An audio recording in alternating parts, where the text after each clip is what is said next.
tangi male masias uale hai solu mandai uana o ita o se overstaya hangale angaina elo aina malato faina fa bolonga ya so uma malele ayo se fire oh upepa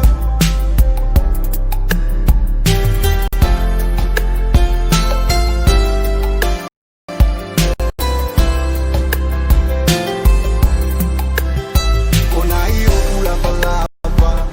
ua faalea tale pela ukitara ene tangata matuale anga le ai masa utara lo mafatia I own no for bear I la la umai lo ubalea lo overstay I le mawa mai I say mea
sa papalangi o telelo tali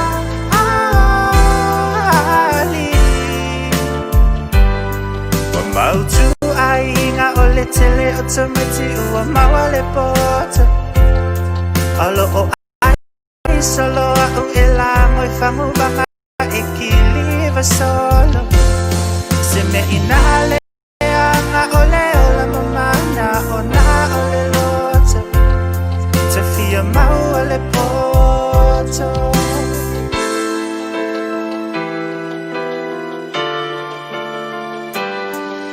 Walua fai mai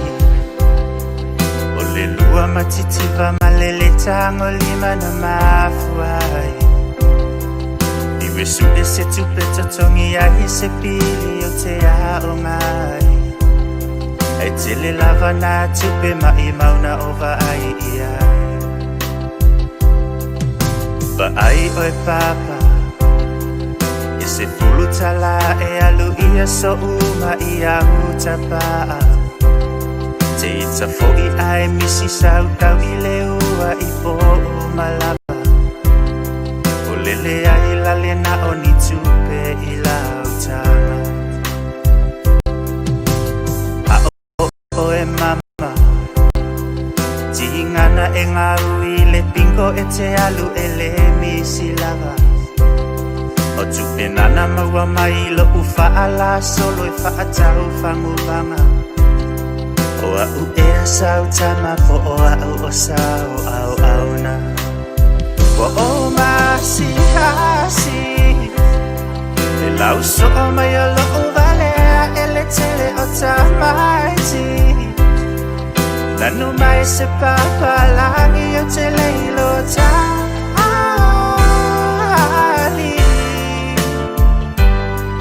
Mautu ai nga ole tele o tameti ua mawale pota Alo o ai solo au elango I fangu banga ekiliva solo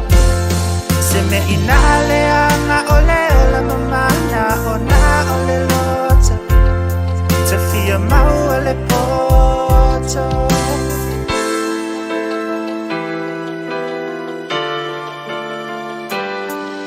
Na o alu fo'i Isi kamu pani Su e sa ungalu e ngafia maua si totongi Tapa mai le pule iso utu si pasi po o so uli poti Le ai se mea sau le tali a tali isi li lo toi fo'i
Faalongo hao elangona Faalongo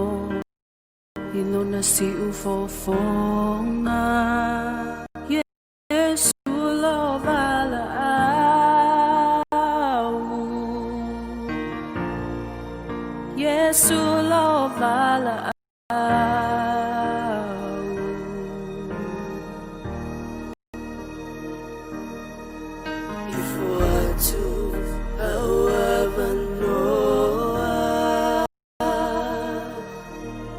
toa tui nei au e mawhaia. Yesu aloha wala au. Yesu aloha wala au.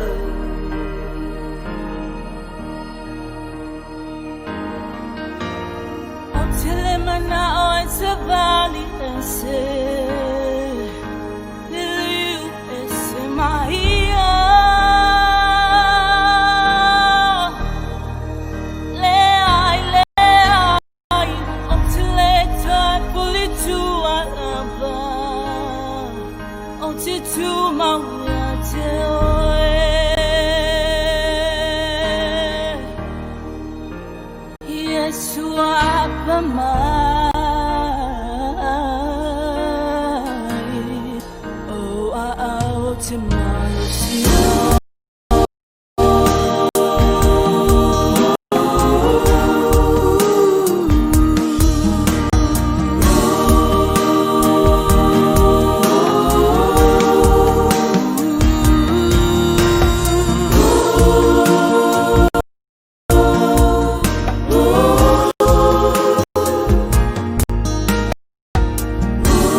Ia,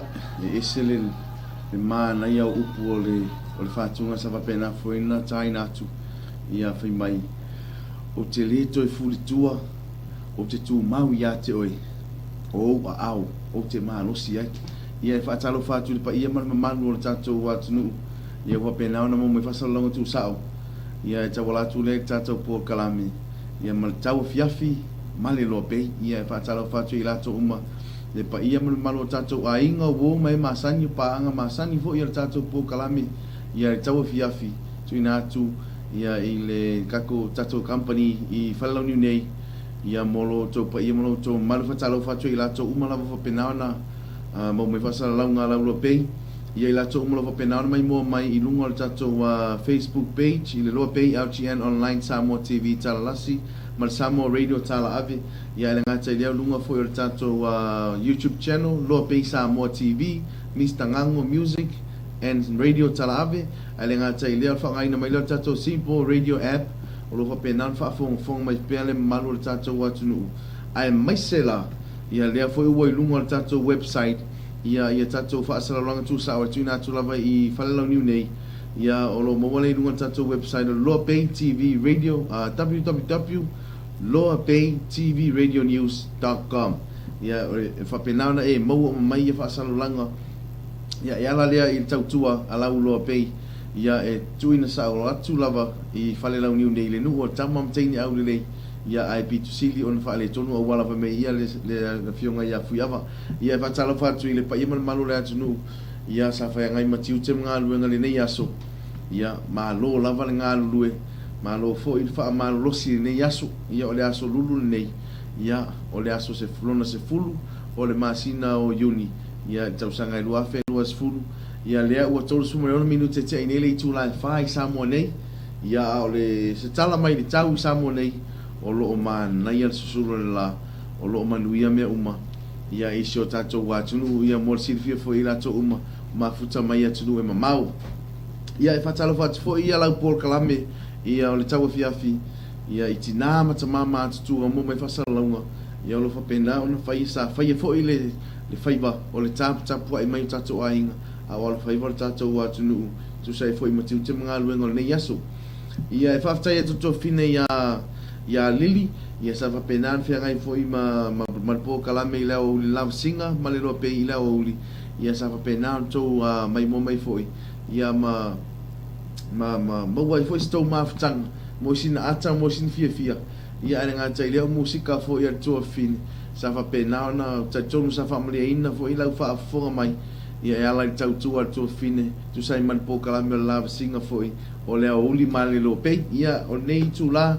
ia e tātou tau whai wha malo ia i le pa ia malo tātou atunu whea ngai fwoi matiu te mga luenga o nei aso ia o nei taimi ia o te tari tonu ia nisi o tātou a inga o whapena ona anga i mai ngā luenga o mai a fwoi ngā luenga matiu te ia wanga ia tu i lātou maota malawa o a inga fwoi ia i le mai ai o ngā luenga whai o le nei aso ai le ngata i lea ia o tātou sa whapena o na whaile whaiva o le tau tua ainga po le tau si ainga ia whamalo atu ia i lātou malava ia peti via Noel Colors ia o lo whapena o na mafuta mai lea Fiafi Nice Songs ia i le ngata i lea ia o le uso ia Paul Solofa o whapena whaile mafuta mai tātou live li lea Fiafi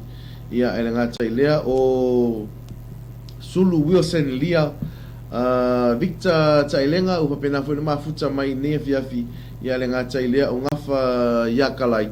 i o papena o numa futa mai tātou po kalame Tauafiafi i le Ma Le Loabay ia i ne Fiafi ia tātou fo ilan vi inga man whaafitai i le tua ia ona pule whaasoifua o mawhai ona tātou auria mai li nei tū la ai o nei taimi ia o te inoa si taimi ona mātou whaatasi lea ia mana yo uso masio uso fo ia yulai ia tai tolu ina fo ia to pa ia mal to man tu sai fo mal tau to ina sio tato wa tu a one ngalo ia oi o lo ia tato tala fo ia po tala o me o lo tu pu samone ia mo le no fisi de fia fo ia tato ainga o lo fa pena ona va mau e fo mi samo ia po fai fo singa wai la dikio go update ia i tato tala ia o lo pena ona tupu i samone ia mo le nongolong puieri pe o lo tō pa ia mo lo tō manuela tau tua lau lo pe ia i tatou talafou tu ina atu ia mo le nofosil fia whatalofa tio tatou ainga malava ainga ia mauou paanga o mafuta mai le nei taimi ia i le ngata i New Zealand, Australia, America ia maso se tafa lava le atu nuu whapenauna o te ei whaasalalunga ia a tatou lo pe ia whapenauna mafuta mai le nei fia whatalofa atu foi ia i company SS ia o businessi whapena ona whea ngai foi matiu te mga lua whatalofa atu i ave taxi ma ave pasi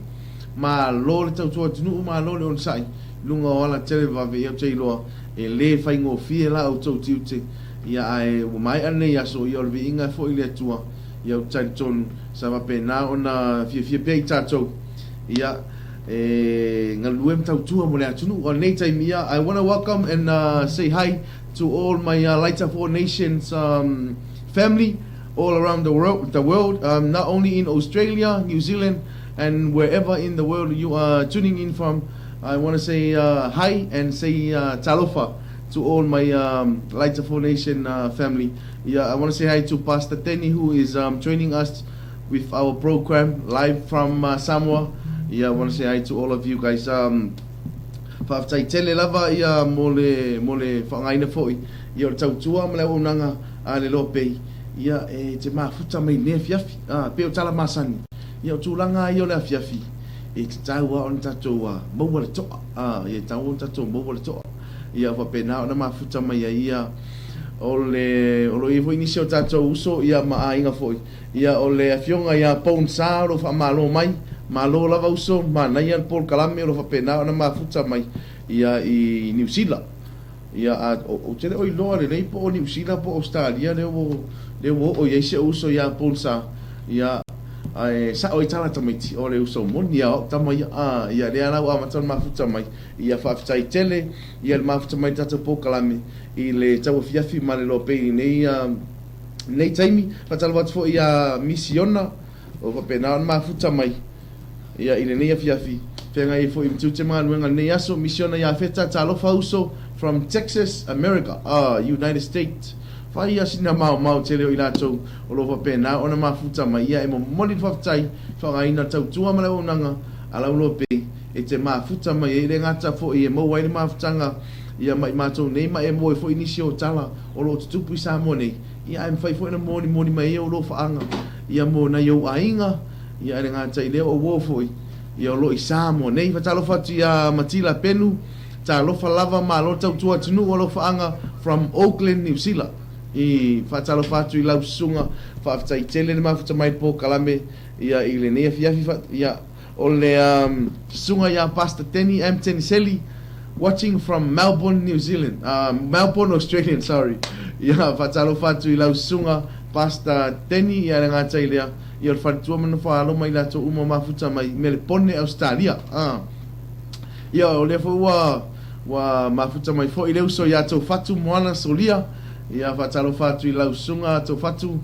ia malo le onusai malo fo i le ia le whianga i fo i tiute mga luenga ne ia so talo falava i lau sunga vise sio o lo tu mai le fo i nefia fialo fatu i le au whainga luenga Samoana Rento ai mai se le pule au le ngale o lili Shama mo leo malo lava malo le mafuta mai ia i le tatou Paul Kalame ne fiafi pe o tulanga ia pe fo fai no a tu temi o sola e ta ua i lava no mafuta mai tatou Paul Kalame wa ele ngata o i lato uma lo mafuta i Samoa nei ia o lo mafai fo ina moni mai lo faanga a o tatou a inga o lo ia tunu e mau wa via le lockdown nei ma tulanga wa fai asina fai ngata ona so ta i mai fo i tatou a inga ia i Samoa nei le ngata i le o tunu e mau ai o le tautua mara o nanga lau lo pei ne fiafi ia fata lo fatu ia ma o folo fatu foi ia i latou umalava sa fea ngai matiu te mga luenga nei asu ia e ngata i lea o nei alum whanau sa fea ngai foi ma o onga ia fata lo fatu tatou Paul Kalame ma lo le tau ma lo foi le finau ia o tal tonu ia o lo ma ai pere matal o pentala o lo ma ai pere matal pentala au wangi i ngau le makal penkala fa ngari le taimi ia au fea ngai foi ma o onga ia o taimi nei o lo fai asina sina uti o le taimi whaaluina I tono potua onga ona o tūlanga fo o aia inga ia ma whai unga tato malo ia tu sai fo ma onga ai whaftai tele mafuta mai ia ila tau malawa ia mafuta mai nefia o le ata ina tu stato peselia ia e te lue mai foi ia ma e whaangale pese whaangai yoi mai lau tino ia a matalia tato po kalame ia aua nei tu esea le ngina o lau leiti opo o lau Simple Radio app ale ngata idea aua te toi anu ese malunga Facebook malunga tato YouTube channel e whai asina ma tau tia tele ia o tala fo lo fia tui natu ia a walo na fosil fia ia e tato pesen nei e walofa mo folofa tu ia inga uma o wo mpanga uma o lo penao na mafuta mea tunu mamau mai lato uma sa fia gai matute mga luenga nei aso a o le pesen nei e wha lalo mai lau tino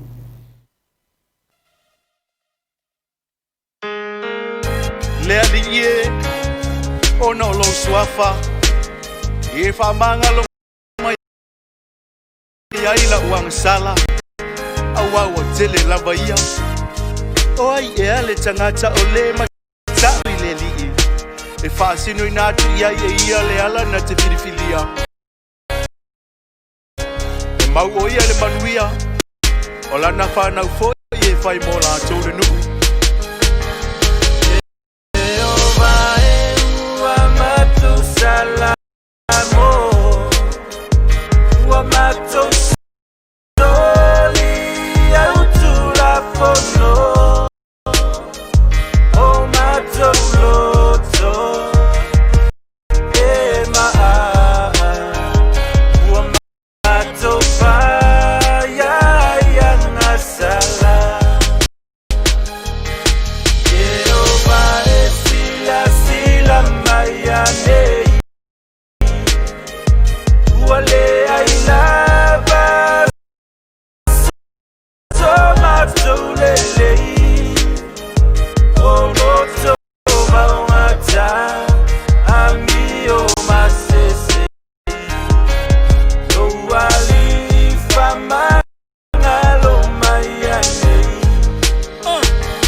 maso kangaka fa benga wo umanga kangule sami ula elefia fiele tua ile kangaka fa morunga alomo ikupo le pese sauka ko kukuli mafako ese Jehovah wa matu salamo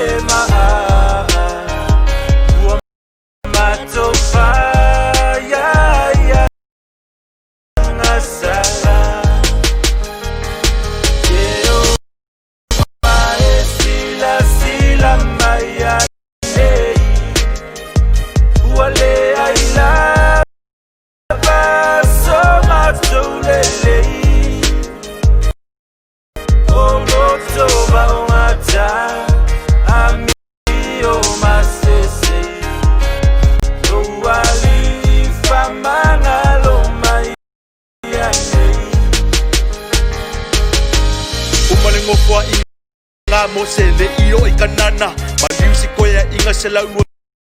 sifuluong kausanga ula I mai o sua sa ule kua e makala sau o se o so se kai kai whainga malanga ai ngai ku ia rubai se maa manga kua e vai si vapi api o le awala so ia le kau kulei pe vai fua se kala e whamangu ai se okei wha mawalalo ko akuli mawhako ese liu liu alo mai alo wali I wha mole mole wha mole mole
Fia mei mei lutino Lue lue mei mei lutino Sele Fia mei mei lutino Lue lue mei mei lutino Bebe Fia mei mei lutino Lue lue mei mei lutino Sele Fia mei mei lutino Lue lue mei mei lutino Bebe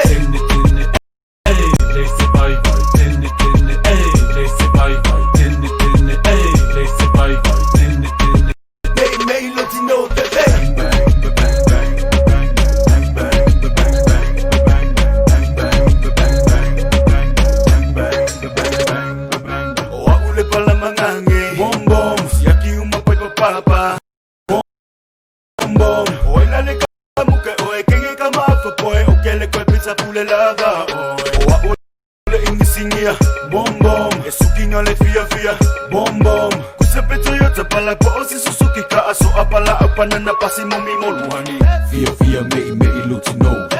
Lue lue mei mei lutino Sele Fia mei mei lutino Lue lue mei mei lutino Bebe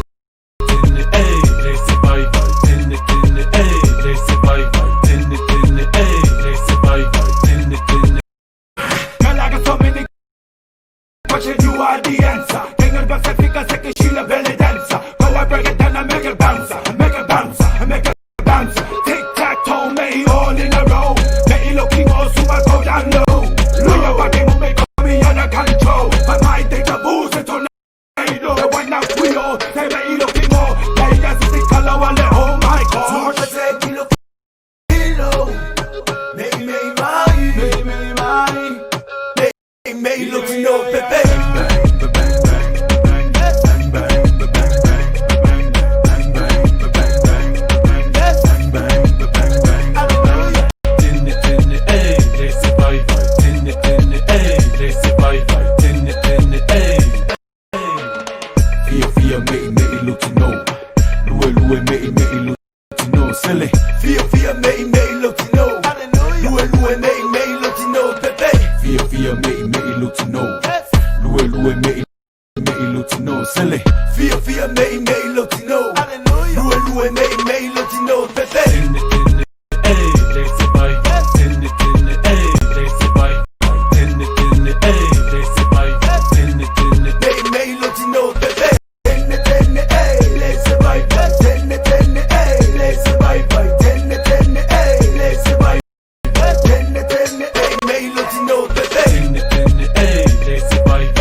ilo aku.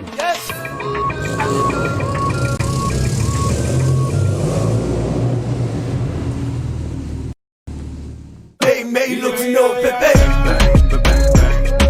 E lua ni vaenga tāua e mawhai ai ona tātou Tauafia ai le pipisi o siama o whamai, e whea ia i le ea, mua, o le tūma mai o tātou tino, e Tauafia ai le pipisi atu o le siama i nisi tangata, e pei o le popuni o le ngutu ma le isu i solo mama, po se pepa solo, pe a tale pe mafatua foi. La fua i vave le solo pepa ua umana whao ngai kaloni la pisi, aua le anu vale iso o se nofuanga. Dua, o le fulu mama o lima i se fasimoli ma vai mama, mo le tolu se fulu i le fulu se kone le umi. I taimi ngā se ai tau mafa, a ele i tau sami, pe uma foi, pe a uma ona whaini ngā luenga palpala, pe a whea ngai ai ma le tau singa o tangata mamai, pe a uma foi ona whao ngā le fale le tāua. E ma whai ona whao ngā vei la au, fulu ai lima o loo whatau wina atu i le fale o loa. E tāua tele le whaatau o vaenga nei, mo le Tauafia o le pisi atu o siama i nisi tangata. O nisi o whamtalanga, whafso o tae so se fale mai o la tāne, pe e vili le lua tasilua.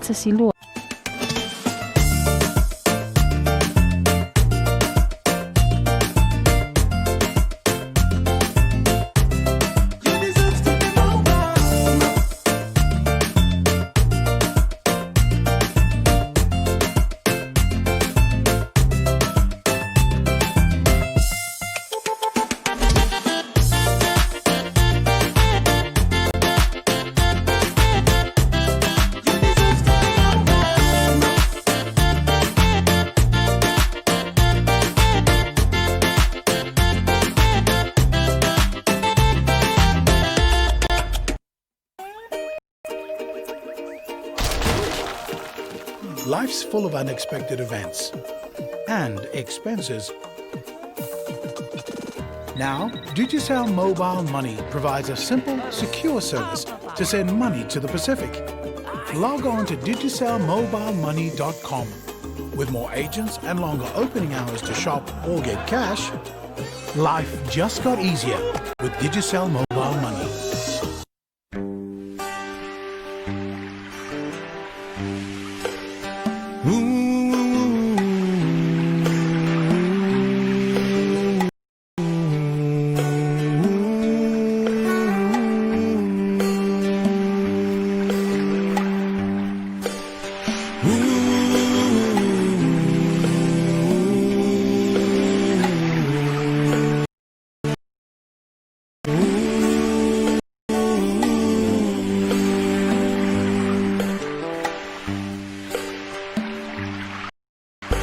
Feeling a little lower, I feel in my own love.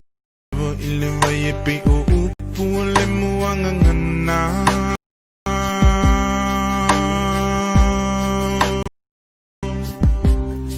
Sa ilong ito mo ilo fala, be maluluti mo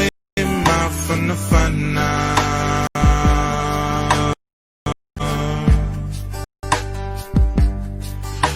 O fear only nay lalo lang iti ang maway iti manatualo at nuumoni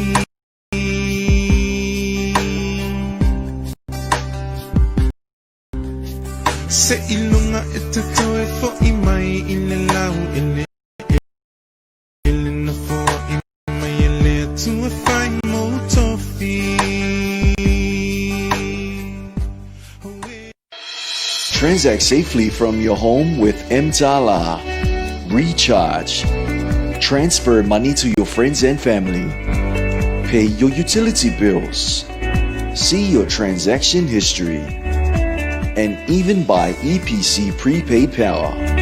Go cashless. Vodafone Mtala.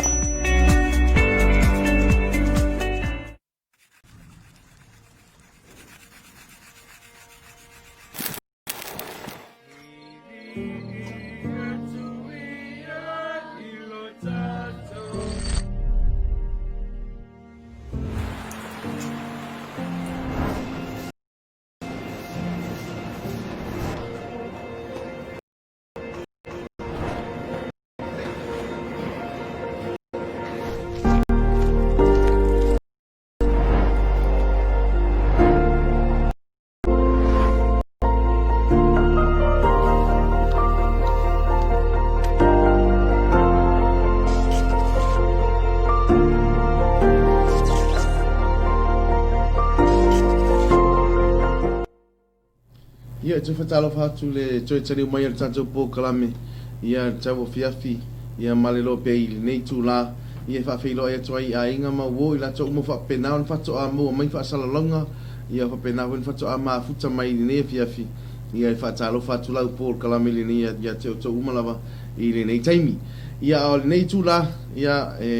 Fiafia fo i whailo atu whapenao na mafuta i fo i male uso ia i ulai ia o lo mawawa lua foi e ala le tu inatu foi o le au nanga la lua pe i lau pol kalami o le Tauafiafi Ma Le Loabay ia e longo longo pui li pe pa ia malo tato wa tunu ia tu sei foi me o lo tu pui sa mo nei ia ma tu langa malava e ala le fa la lo ina o tato pol kalami ni Fiafi fa talo fa tu lau sunga i lai malo so fu lau le lei malo foi don sa ia o nei asu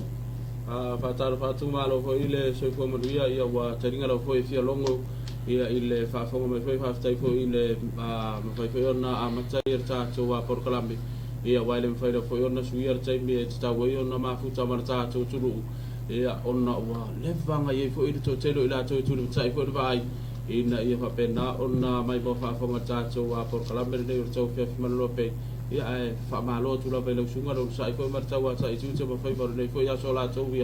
ia ma fa malu rua tu ta tu ia face tu ile titi ona ua fa pena foi ona tu me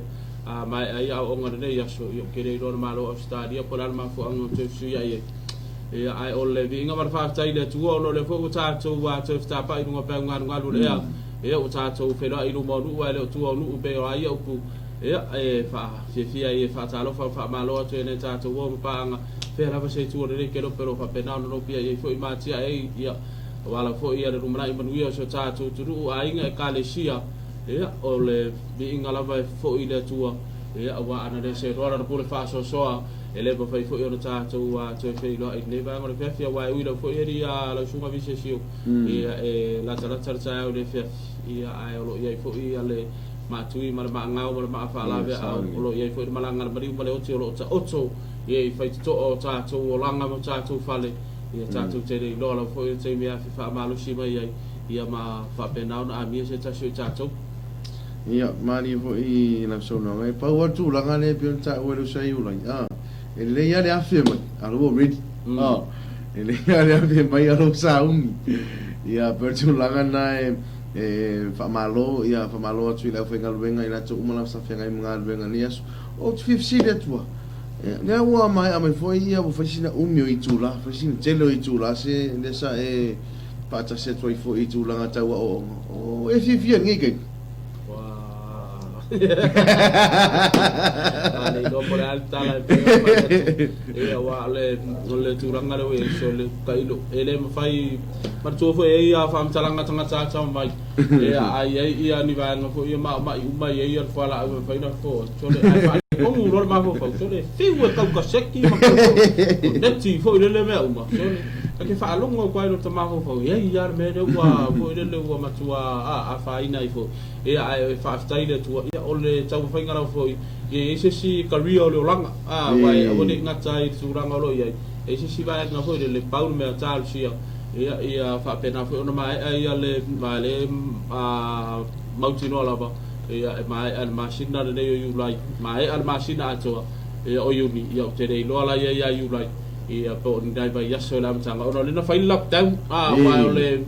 o le tātonga la wala tau i o le semester mua ia sa te tau na mai ale vai aso nei da so skuru ana le ai la le lockdown so le cafe cafe maua mai ia le fa kakanga fai ar fa mai le fo ko tu watu ai tu arte mi ia ua mai fo ia o ngama senga ia ana fa pele ai le lockdown ia te mine o kanga fa longo ku ka malo si fo ile ia ua matua pau war be ka ika isa o ia kala ko inga ho le ngai fa mai nang fa kai kai nang ka ban ngai ko kongu wa ngal pau war be ro ia fa mai tai alo tai le so tu ranga na ho le sa ta una ia kau wai anga fa pe ole umane va so le pau war be ro tama ho fa mai inga umane pe tu langa na ia sa o la ia meu ila tau fu o lo fe ngai fu ma tau si ai wala pulo ko ingai ino ngakali sorry tau ia for mai ia fa lo ngai nga me misbang sia sa lo mo le kali sa faida kilo mai wa pengi song kama ya le ka yo keke ya la eskulim yo wa me ai ese le ka kia le ai fa ku ko for la ai ya fa lo me fo ia lom kua ia mas ka ko ai for la ia fa lo swa ngang ya ngat kilo ka kilo kama u fi manga or ka ya ka mi ka u kama kene doa fa se for la nga se o fa lo ela fa ku mal ko o le alu kaimi so ruma no so ruma alu do ole o ke it koma is ko ingal ngam be so no ruma malu do ya tu la gale te gol para lo ngot foi so ya yu lai o ku wai nga umma ngi suenga o se isaul malo se bo le pang fia ka polonga mo hos ka mo yu lai ili ke lo ge mau me a onga fu lo ku nga ko ya pa ole ku le kala yu lai le fi fain so mai no itu ma lo se yo koma kas Pata lo fa malo ya di chapter ta lo fa pe fa inga ka mai de pese a musia sunga ole fantastic band fa mo le la sunga ia pata lo fa ia ile so anti real fartua ya ofa vai gilala ni fartua fa fe nginga ina yo kilani ni sila ya ale kale sia ho le assembly of god for le to China ya le fa malo man le bang le fa ya to fa malo to sunga to fatu mo ana solia vises yo morio fa mai ya le fa mai ke vises yo morio ila sunga le fa mai ya tua ile fa ngal fa ka lo fa le so nga ka ua ele ia se me ai da so foi a freewisi a taliba a mose malo so fu mai I taho yu a America sa ba pu fiso le ko akka mai ya so se fa malo so fu sunga malo so tu atu fa se tene ma futa mai ia le ngata foi da fa talo fa foi se ta so to ma manu la te to ta to turu ia ele ta mai lo foi da suafa ia le sunga ya keneti to filau ia nai fa penal fa fonga mai nai Lucila e si text ka malo ai foi o to fatu rengo ai ko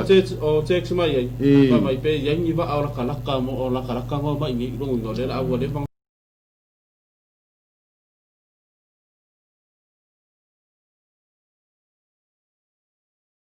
pia saus kama ia nga se foi ia ole sunga porso lo fare te va tu le mai mo mai I le va ma fiafi ia fa pe fo ia le tonga ma le lumana I fa talo fa tu so fa te tene ma futa mai dai lo fo ile tari ile pe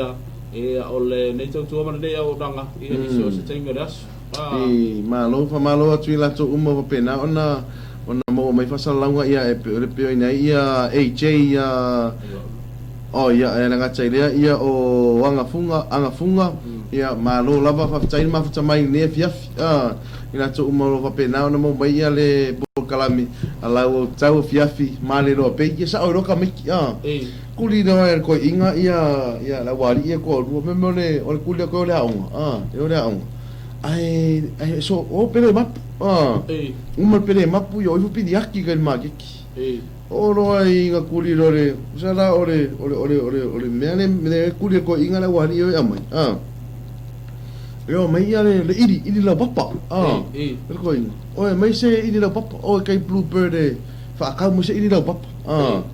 o ro mala wali o simi mama chan o ro simi ma chan wa ku wa kama le ala ku ku pela wali aku sole ku pu vale ko o le parangi le ke sia mai bluebird ya le ala u ka wanga fa ya ku ya kala sim se halu wei ele parangi ro ngo le kala cha le hai alu ke makua o ke la kiki ya halu ro ya le ro sim al wa ku sim hai me parangi how can I help you ku ro ma ka me ki o sim le ala ma ho sim o le ili la papa ili la papa sala le an bol ma fo sini le idi kapidi o le fan le me paing what are you looking for me ya como sim do you have a timpa fan do you have a timpa fan le ana ke Ora le mene bala au lo ia sking palangi le I supervisor le sau ia supervisor soli ona le mea ki lo sue soli ini la papa e fa le como foi la English ga ko supervisor le sau le vai ko lo male ke sia palangi le what are they looking for me ka supervisor ia fa sanga me supervisor me la fa ko au dua o le au o le ngole o le ini o le papanga ki lu madam ba sanga me lo pare me ka supervisor they are looking for go forward go back e po tu la kana ka uana o ta uana pela te pela te fia ya se uso ya yulai o lo fata ua pe yulai ya le olanga onga ya wa o kai kan kai le ai ka ke mo se mo ka ko fo ile onga ma na ya te ai po tu la le te fia ya se uso ya yulai ya o le ai mo wala manoa ia fa nga ina fo ele uso ia nga I fo I nga wangi ka ko FC o le go forward go back palang ia na no ia ile sia wodina o le wodina io le exo tu ala le uri nga isu nga wenga ala uri da ia ele leia la va fange ho ia ele e fa ku le fale fa nga wenga pala le pa le di palang ngi so FC lo la ia palang ia can I help you boleh lupa lah kali ide sini berpaling pe tiap sesuatu pe mana mesti sesuatu so dah so kamar dia wang apa wangan me dengan mau fawi olah whoever fat so kamar so me and my brother are painter of Samoa me and my brother are painter of Samoa po malaka ilo la ele ko mga umianga si CV posisi si kulang au pe mga umianga lo painter Samoa ye per kulang dia e fa ta ua ya tato wanu fana fa ta ua le mano mo I fa de a onga fo ia fa nga tau tsin o wani to pe yo le sia li de pe o famtani tai ia la ia le linga o toma la e fai nga luenga la e fa kau pankeki o kasi la mapuli e onga fa pankeki por se pankeki o le ira le o toma e nga palma la mo toma a tasi tala e se fulu pankeki ko kala ku so le ma fa nga toma ai tulanga tawa onga le tatano ya bra ko le sia songa toma fia ka lo pankeki ku sai le o le si pankeki kasi ai kali me toma mai tasi tala se fulu pankeki o yo posio ponga la o toma pe ka aki venga le lau va tu va le fa fonga la tin kuta katikala te fulu pankeki dua kala la fia la pankeki kali me ko ingo kom kuta la dua kala dua tu pankeki so ya la kangola kang so ni langa meng dua kala fik o ye kolu kala fik sala kolu kala fik sala ka unga kolu full fik ko pankeki man ko la otoma e ngapa mam la mo ko mo fik ka ungo tupi ya ikala kango ko fa ani toma e fiara pankeki mo wale kolu kala fik ko waku ye kolu kala fik ko lungo lau sala kutala ya ka ko pa ko la o se pankeki a kasimpule ya ranga ki kilo me koma ka me vai ko ka la mar fixu seng me kutara o fiu a ko me mo pe fiare pankeki mo fixu seng me kutara e fesilista o ya katima pure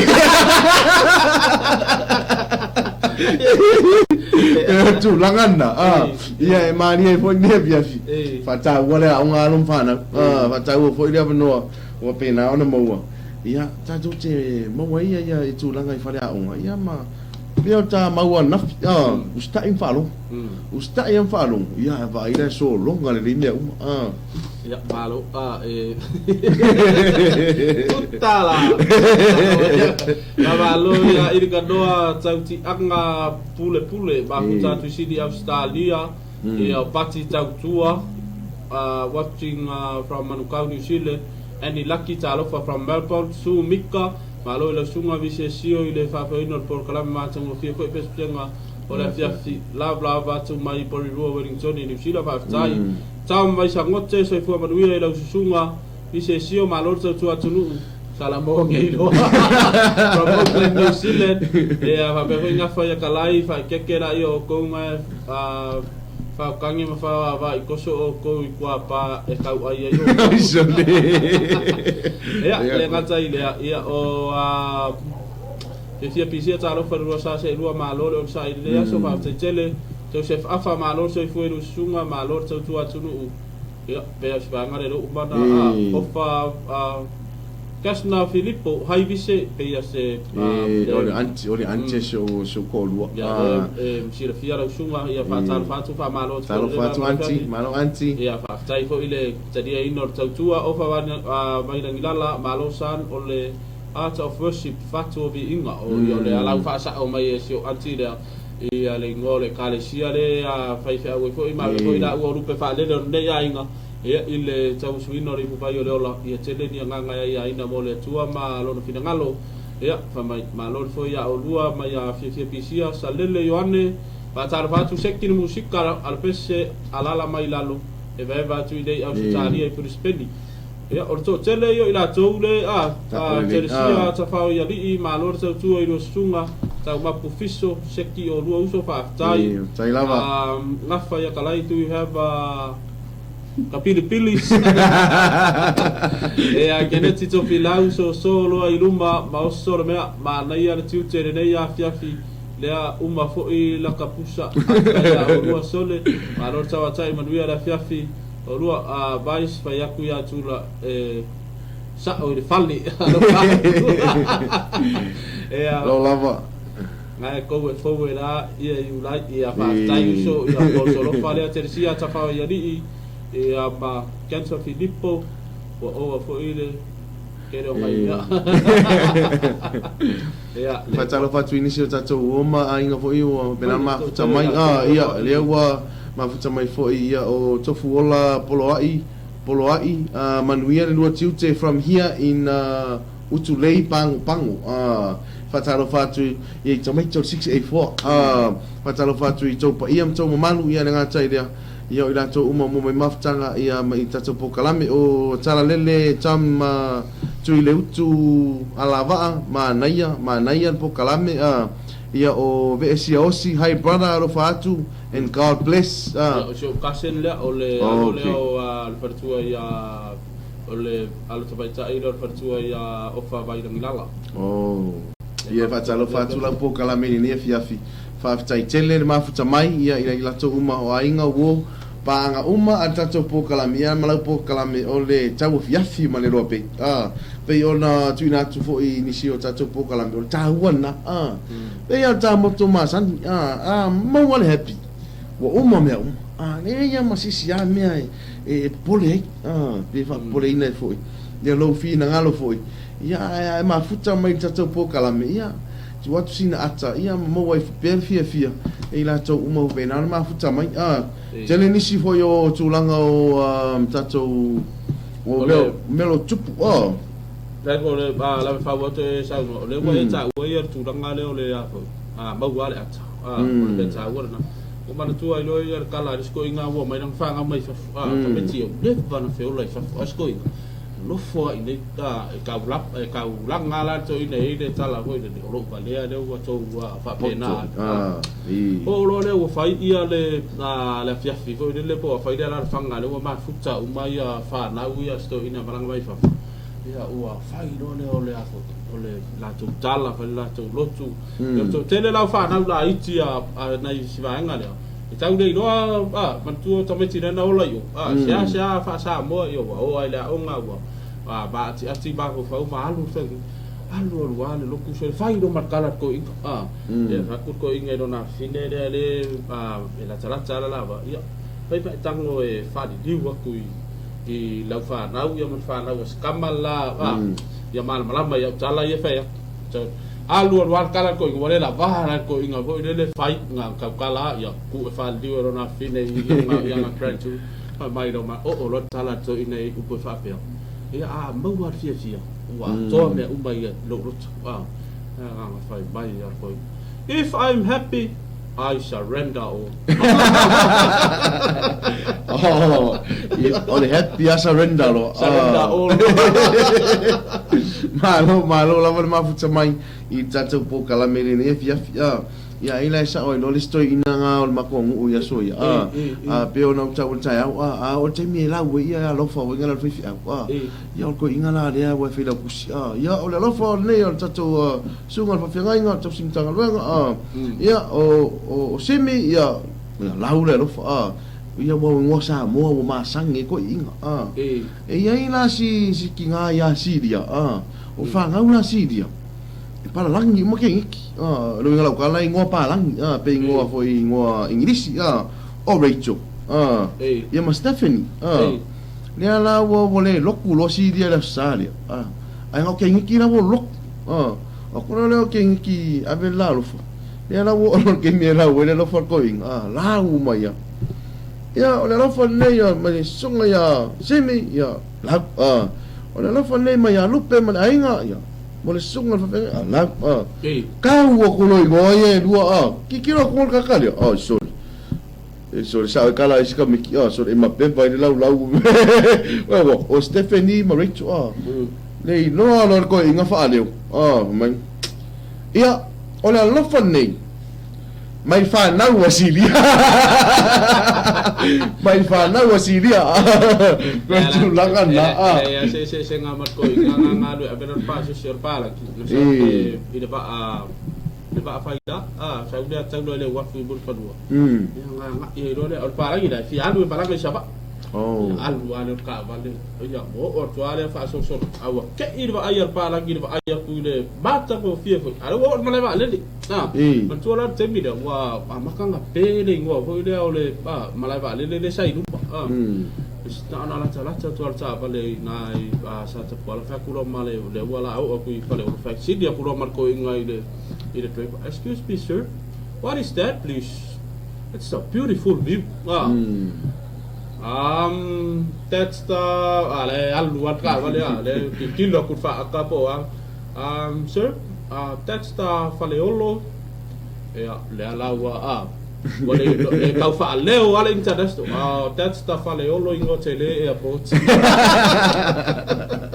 So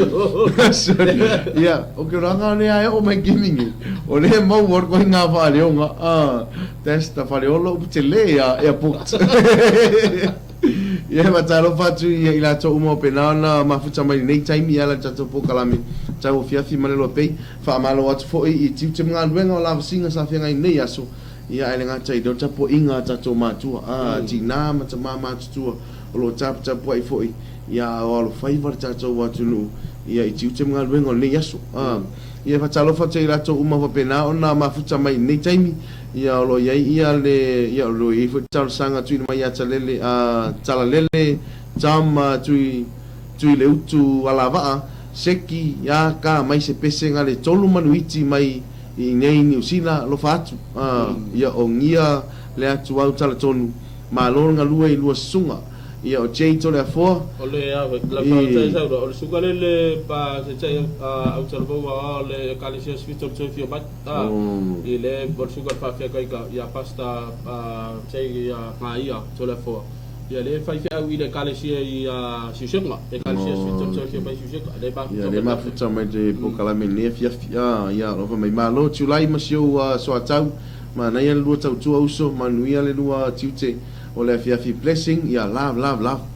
ya lo fat fo ila usunga ne fa tai fo ma futa mai ya lo pena ma futa mai ya le uso ya polo la faele si ai pili pelasio ma lo so fo manuia from Newcastle Australia ya lo to fa malo mai fo ya show anti Sesna Filippo ma lo ya o lua ya oi Malola Odua. And hello again from Brisbane. Ya oi Brisbane lo mafuta mai ya show anti ya o le mai tu ya vi tai tuunga ya lo mai surrender mai lo surrender mo I lo ya ke lo fa ka ko ngo so ya you like o ka lo mai surrender lo tai mi ia le uso ia Johnny Finau ta lo fale lua va se lua ia lo fatu i New Zealand malulu lo fatu mai nei New Zealand malulu ia ta lo fai ina i ne ja to wo ma inga ia ma futa mai ia le fa mai ke F1 that's fale o pupalangi airport o man tuai lo ia le fata nga i ke ma ke la kulor palangi o nga le fa ka u yang nga me maka foi poangi me e fia manga o palang la kulor palang ia le ku ia la ka male kama sa kama ka kala ia o ma ki ia ko palang ki lo ko palang so o le ana fa ka u ia kalu ia kalu au fai ia ka amu te sili lo mo palang hey what's that sili sa o kuang sili kalu mano that's taro kan dia going that is taro pengang joining jala this back give it to you I can give you a gift of 1 taro aku informal skalo itu kau lo mal bayar palangin ka amune ku me ka fa aku lo mal palang and what's that ku si mana di mal palangin ka amu Nung ngalo lo ko inga o fiu le ma fa fiu we ma fa pula le pa la ngir kamu oh my gosh oh my gosh that is Taro's big brother tulangan na ya pe tulangan na yo me lo tupu fo i le olanga ya so ma o lo pa na anta to fe nga ye ya ni so ta to ia lo ta mo fa ia ni ngana English pole ngana fa perchan ia o ta to te pole yo ka ko ia ni fa ikala pio ta masan fa ya nice ina to ia ma huta mai le kama party le sa fa inga i fa ta lo fa malo tu ia kiwi fa sa balu hello July and your brother nice funny story fa ta tele ole pa to fine ya Mario Yone Taulima le foi toi matato la fa pe foi ya sunga to metai fa ya onga ya Sofia Aroleta nice program Julia lo fatu Sula lo fatu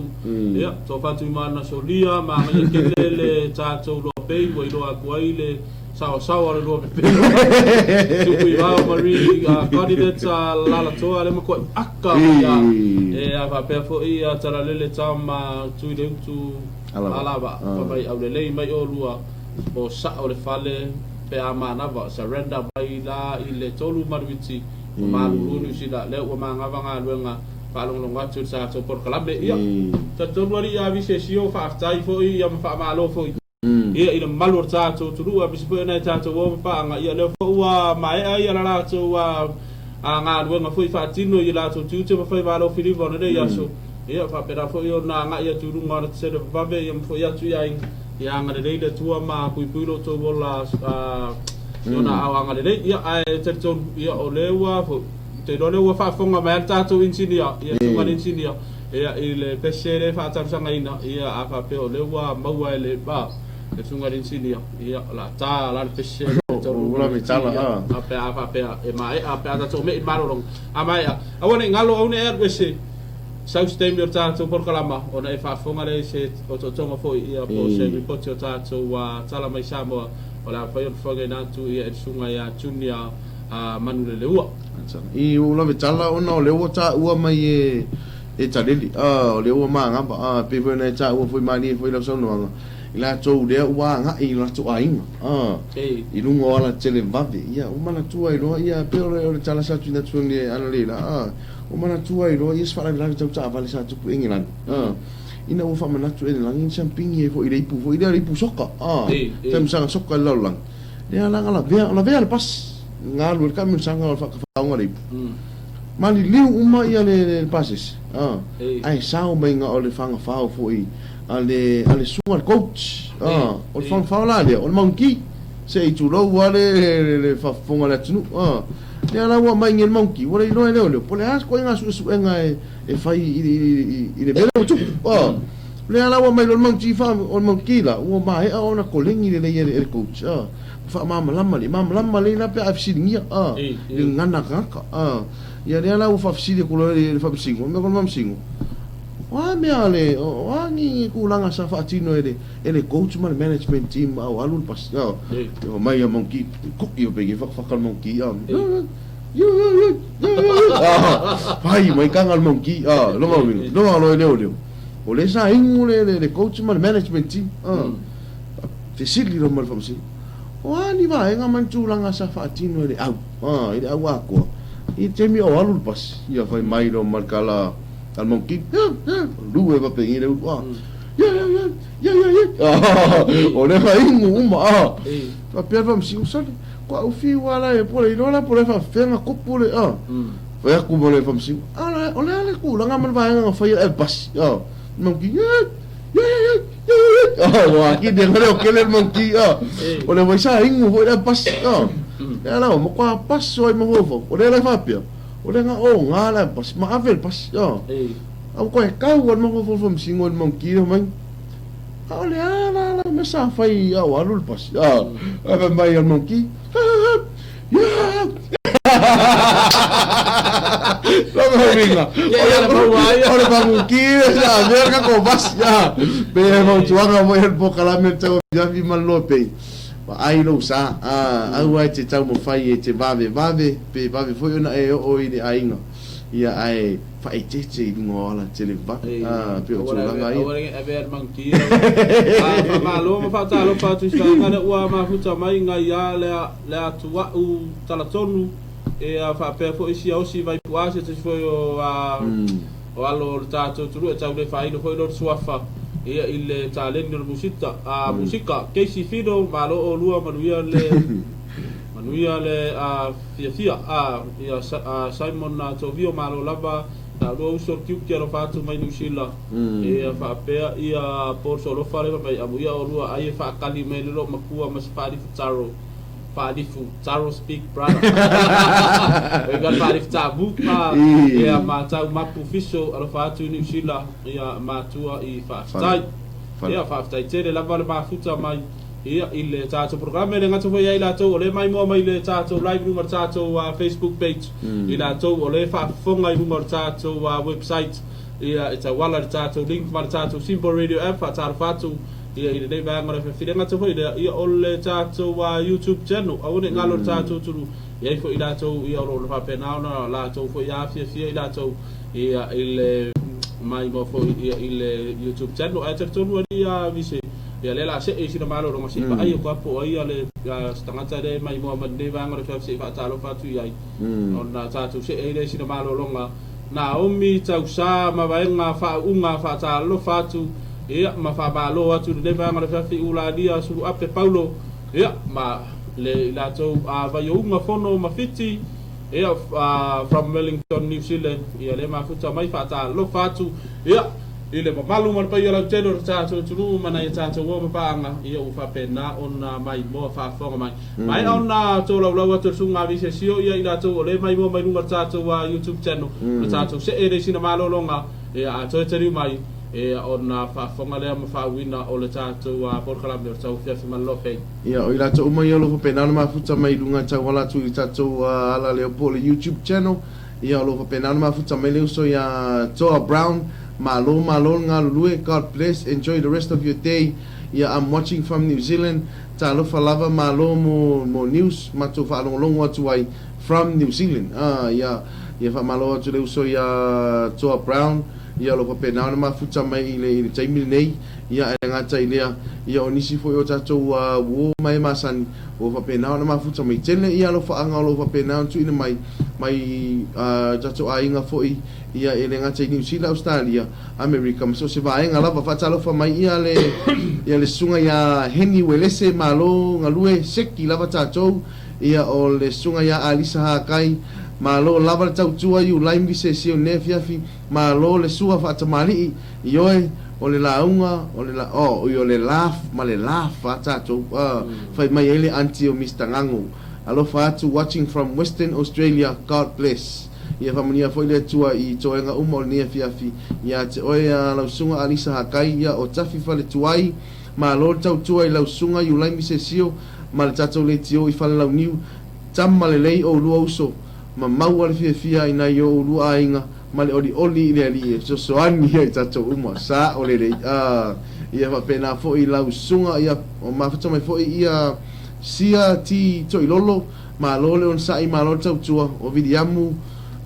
le lui I nei Brisbane Australia manuia tatou pokalame o le la ia pe tu langa ia e fa fitai tele atu I fa ngaina mai fo ia o le tau tua ma la nanga ala lo pe tau la tu tapo kalame o le Tauafiafi Ma Le Loabay ia moni atu sina ata fo ia o me ho oro tu puxa tatou atu mo le no facility e o tatou a inga ia tu me mau ai o le tatou nga I tatou malolonga lai titi un tatou to taliu mai le ia mo te fa o ina tatou por kalame.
Remix. I gotta stay till I die. I gotta stay till I die.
Dad, may lo kupeng ola fok lo ke nga kupeng nga National Bank of Samoa. Umang kakangwang sakilaya. Yeah, win may pe amor ku. E wala san pafkakele lama. Ia whai lo, ai ka oi ka pui kumulai na. Ele se ve la ka oi for kupe. Oi ai. Fa nga ka oi Easy Bank. Fa nga nei lo Easy Bank e fe avea ia yau se leni mai lau tau ngā tupe le National Bank anga ele digital mobile money. Matalai nai si pasin tala tupe po se la tani. Ala digital iso o se taimi National Bank of Samoa. We are Samoa. Transact safely from your home with Mtala. Recharge. Transfer money to your friends and family. Pay your utility bills. See your transaction history. And even buy EPC prepaid power. Go cashless. Vodafone Mtala.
E lua ni vaenga tāua e mawhai ai ona tātou Tauafia ai le pipisi o siama o whamai e whawea ia ele ea mua o le tūma mai o tātou tino e Tauafia ai le pipisi atu o le siama i nisi tangata e pei o le pupuni o le ngutu ma le isu solo mama po se pepa solo pe a tale pe mafatua foi la fua i vave le solo pepa ua umana whao ngai kaloni la pisi aua le anu vale iso o se nofoanga. Dua, o le fulu mama o lima i se fasimoli ma vai mama, mo le tolu se fulu i le fasfulu se kone le umi. I taimi ngā se ai tau mafa, a e le i tau sami, pe uma foi, pe a uma ona whaini ngā luenga palpala, pe a whea ngai ai ma le tau singa o tangata mamai, pe a uma foi ona whao ngā le whale le tāua. E mawhai ona whao ngā wei la au, fulu ai lima o loo whatau winatu i le whale o loa. E tāua tele le whaatau o vaenga nei, mo le Tauafia o le pisi atu o siama. Inisi tangata. Mo nisi o whamtalanga, whafso tae so se whale mai o la tāne, pe vili le lua tasilua.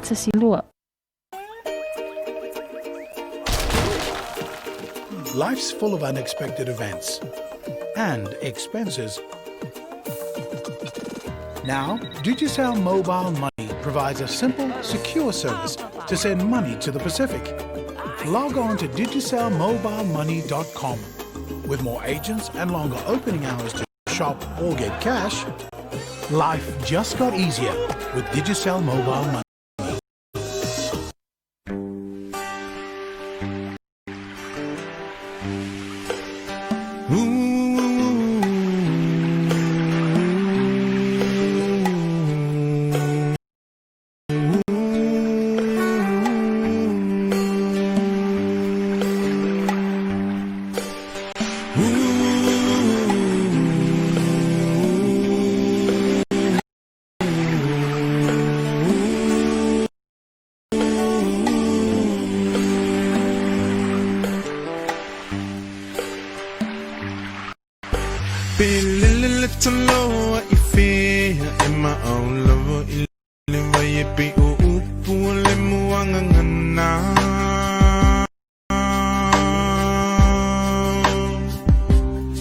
Se ilunga e te mo ilo whala Pe malulu te mo e mawhana whana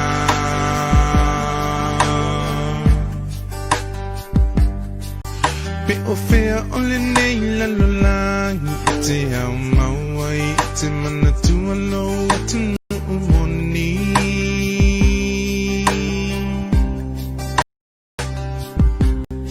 Se ilunga e te toe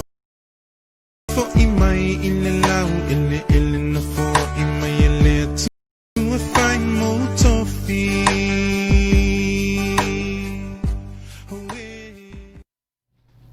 Ia na rawa whaafonga whaerta tōturu inisi o whaasararanga whaapisi nisi ia mai company pisi nisi o whapena o na ngā nurua whaatasi hoi male te tōmara o nangara nei ale lo pe sa motivita rasi mar sa mo radio tala ave ia wala fo ia le tātou por kala whanga solo ia o le aso male aso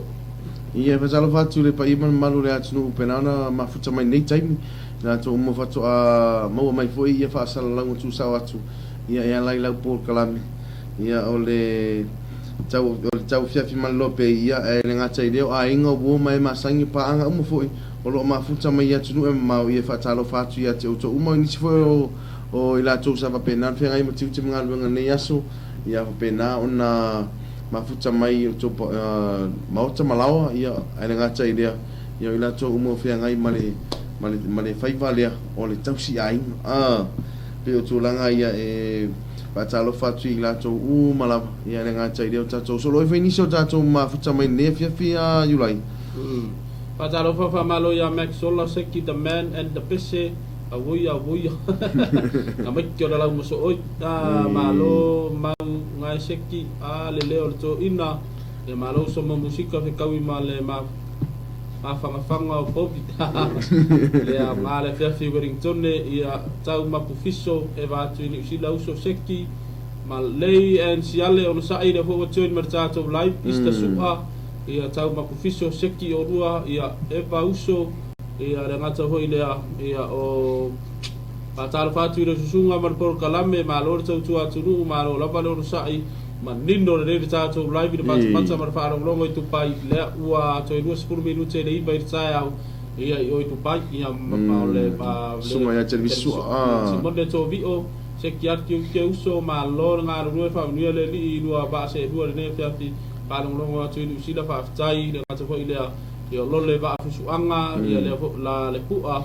ia po le pua le ua toi mai tofu tui loma Bridget ma lor toi fua manuia i lua susunga Manuia foi le program in the day of Fiafira Vatu vi se sio mo rua marmasio for Lily and Princess God bless her of my Sydney ma lamna lima kuma ye Seki ar musika Letiana eti sia maua se driver fa penga le va ku ya le kuri mai ya pia Stevie bye ya la thumbs up me makwa fia ia rono inga ia whaaftai lava ko inga feedback mana ia ia le fam o le sunga la ia Stevie vai ia le whaatalofa mai o i Melbourne Australia ia whamalo tu whaaftai tele ma futa mai e le lewa inga le fiaf e kakarenga whai mai le pulo leo o mana tua i loa ia le sedi inga ua mo ia le whaamisinonga o whao ni malu whakulola i o le tua whai le blau ia le irrigation le di da tu rumah fam sino yang fam mai ya tu lai mai fai sa fam talanga ko la ma fu anga le alu le kala le di da mai ya ra fu fam sino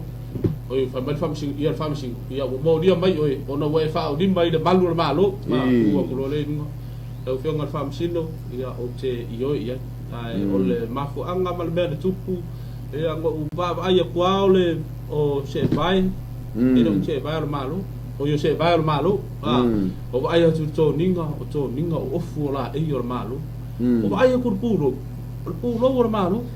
a ke o vai ku ra vai so se au vai malo o tu ia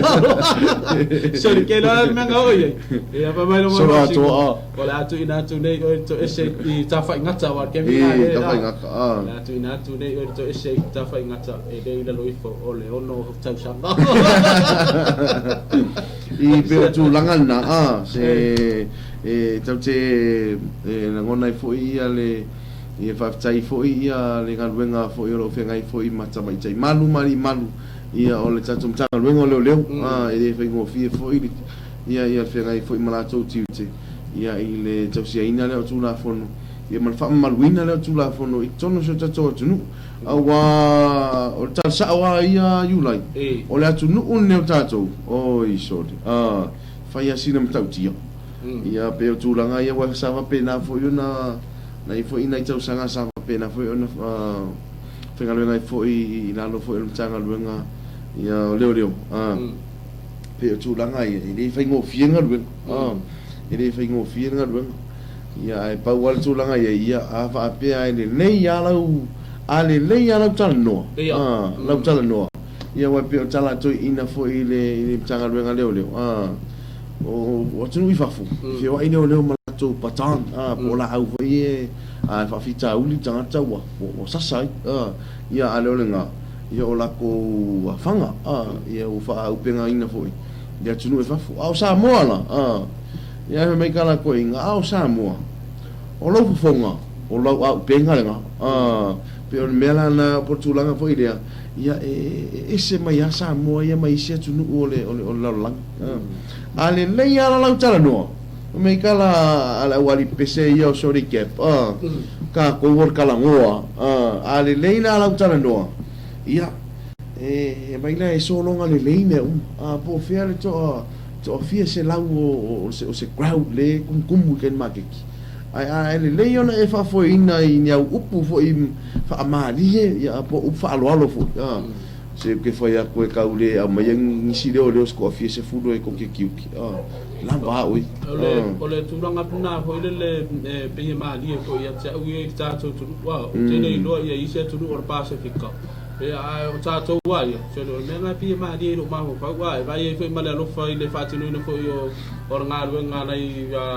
di im tama tai malu ole vai wa la va te foi da ma sa dinga i le tanga ru to te le foi o ngata tanga ru ia me ale ma ngia stara no nga ko ile e bala au mai de walis ia ole la ku ia le ta vale la fa fit e piki mai o ko mai ngal market fa mo e ta tu ta ku le o bawala ia tu ro wale mo fa mai na ia le so fa la fio so a ke wa lu wo ka u pa so o se ka u nga ma ia ari sa mari pa dia ku le ka ro ma u fu le wa ma ai o foi le lo fa la vela ve foi le lo pe fa i do pa foi le se tu lo va der fa fu mai era tu o ka ma sa pelu me la fa i mo ta ia sa ma ya o fa ku la ori sa le o le ma ka ma am le ia ai fa mai ia la ngaro winga am lo le ia lo winga la am ma lo foi mo tinga ta tai lo ngal winga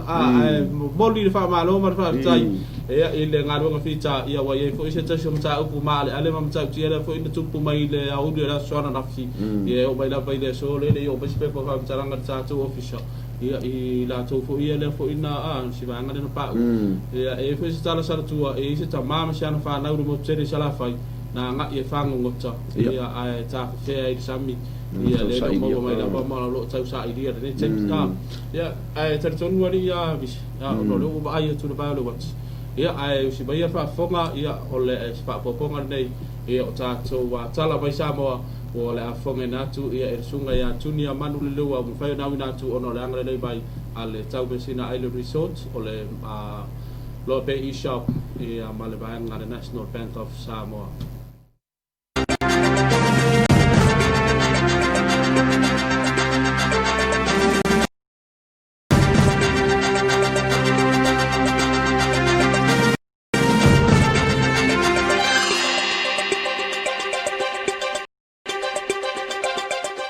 E whaatalo whātua si mai alau whaafonga is whaapoponga le neo tātou tala mai Samoa mo le nei aso, au ina atu na leanga le mai le loa pay e shop ma le mobile transfer, mo le lafo ina mai o tātou top up ma se le ni mo mai lunga le au nanga telefone o Vodafone, ma le Digicel i Samoa nei. E le ngata i leo le Easy Bank Service a whatupu National Bank of Samoa, ia ma le au nanga mo e malanga mai Samoa nei le tau mesina Island Resort.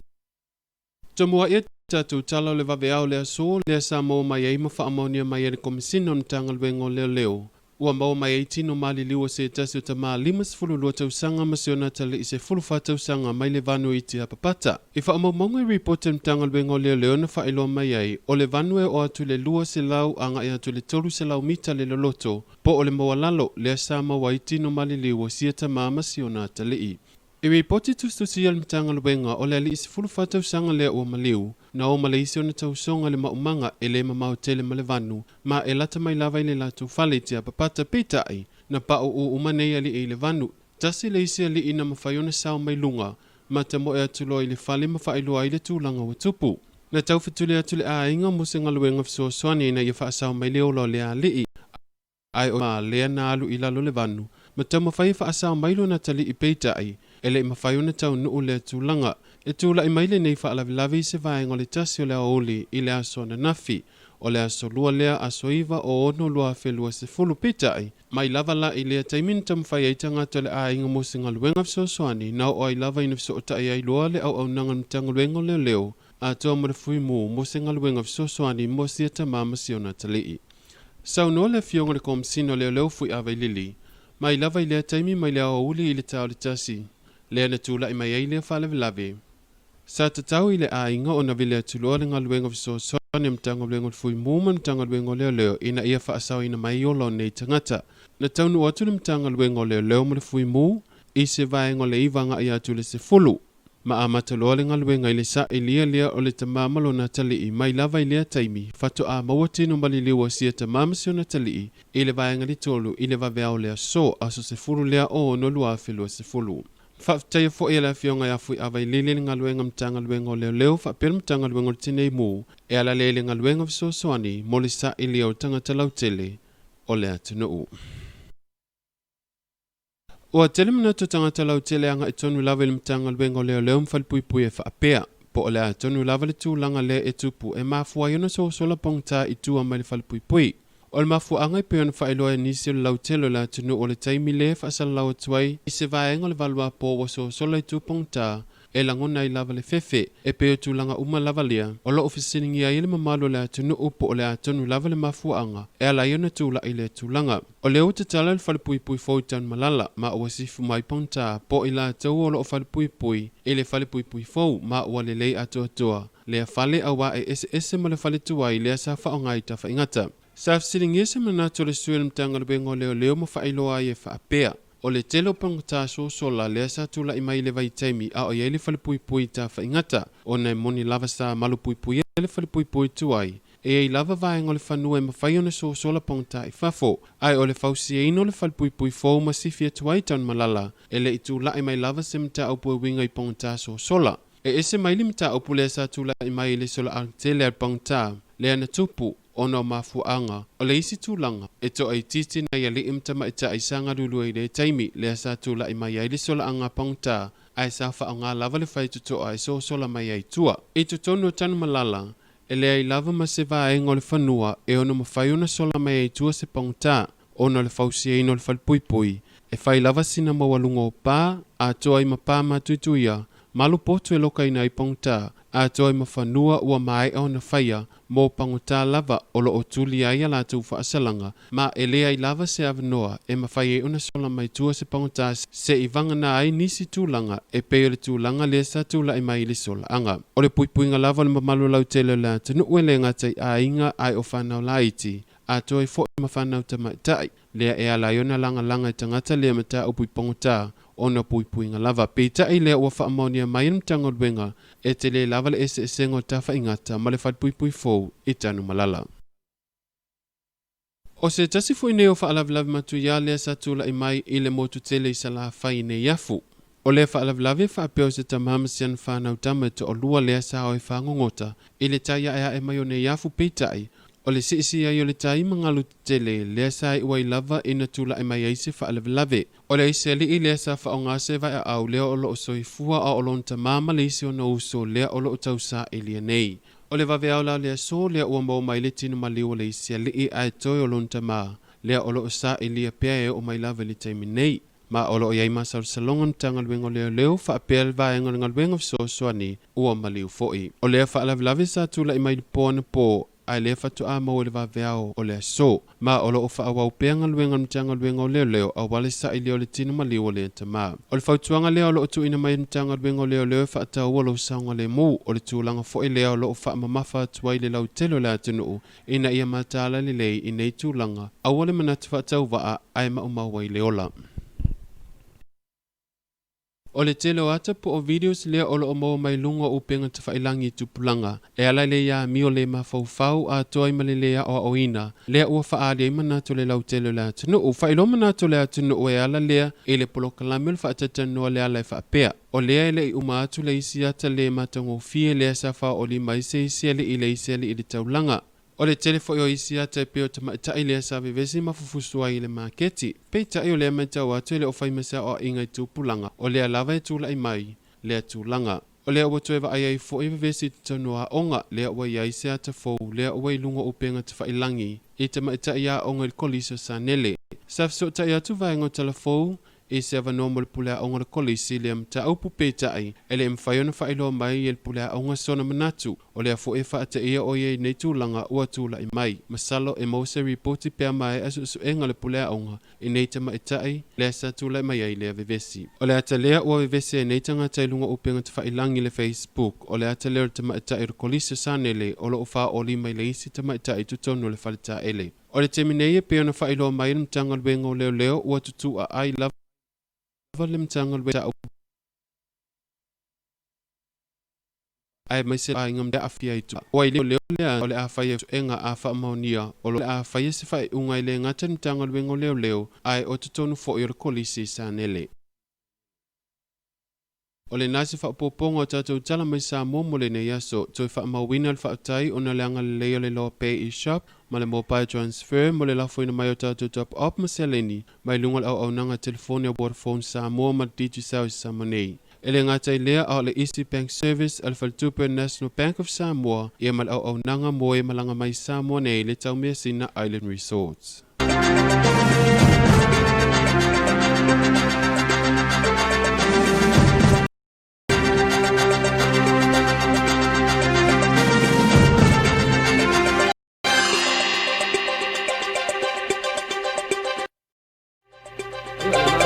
Fonga mai ala tātou turu ia i se toi awi datu ia o tātou wa tala mai Samoa e awala wal whaafonga mai ala tātou turu i velo tupu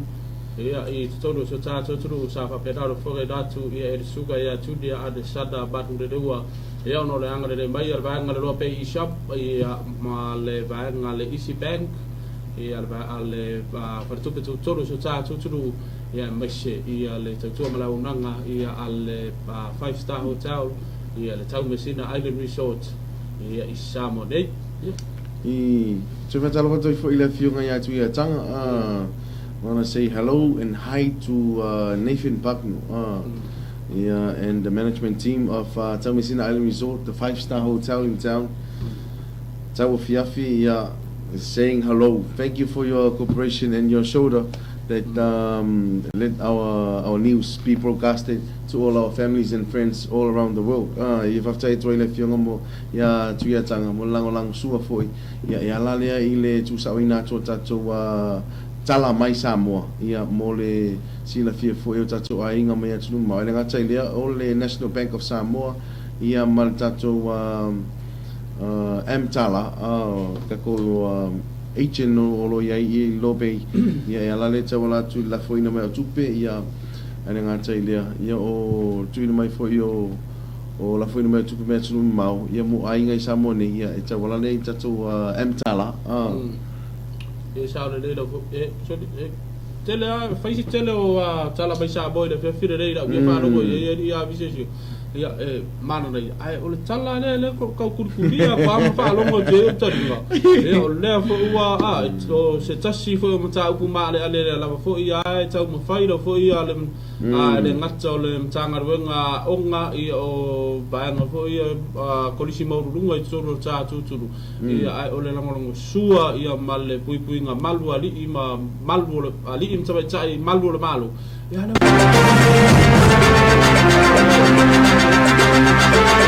ia le fo toi fa longo le fo toi ia e fo ia tu langa le ia o fa miso fa na wa onga I tono no fa fa te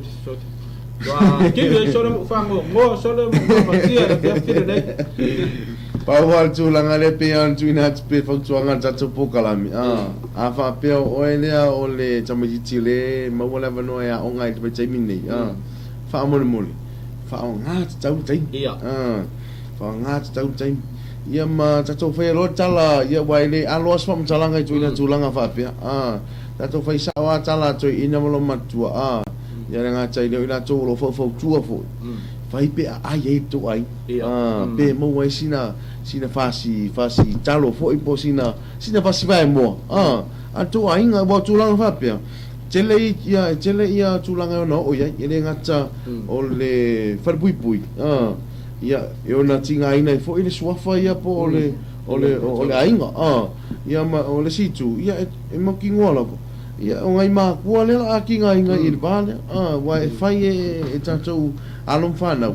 Ia ai whata sina ai mātua. Male ainga atua. Pio tūlanga ia. Se wha mole e asuri. Wha mole. Se wha ngāta tauri taimi o loo whapena. Ona tui nā tua e o mātua. E te a ngai e rea onga. Mai maupea na whapea o le ai whaatanga le whasi. Ola so fina ngalo ye. Cha wala tu ya di la suka bisesio. Ole tu ranga ho le ole ta u ho ole fe au da fo wa ta fo ye bo li ta tu ya e pi to lu la fo bo fa da wa fa ba ta ta ele a fia la ta ki swa ta ka ye ya fa da u fo ye ba e song ala tu ya ba fa pena fo yo na muru ta ira fo tu ranga ta una ye. Ya ola tu la le fa ya le ya tu ranga le fo le e re ngator tau vale ai ia o ingo kolisi maurunga tatu tulu e ai mo buaka o se kama sa o se akali io fa sorso ia ale fai fe au fo va ia te leo la afianga e ia pe ia upu masani tatu tulu ia u ta fenga a se ti ai nga ia o e fai tu langa fo ile ole fa misa ia ma fai tu langa matanga ia ai tau valea o mai le ainga tau valea le kalesia e ta lo fai na yo matu ola e ma fo runga mai ole tu langa le ta wa ia ri wa ta o fo ya le wo fo fai fa no ele ola ngona mo ta be ti ngal mo matu ile usu ta ya o na fai me mai ne fa pena ne ile ola ya wa ia mala fo tuanga se fusu de api mar pen al melo fa di al malo si kai ia e mai fo sa o kala disko alisi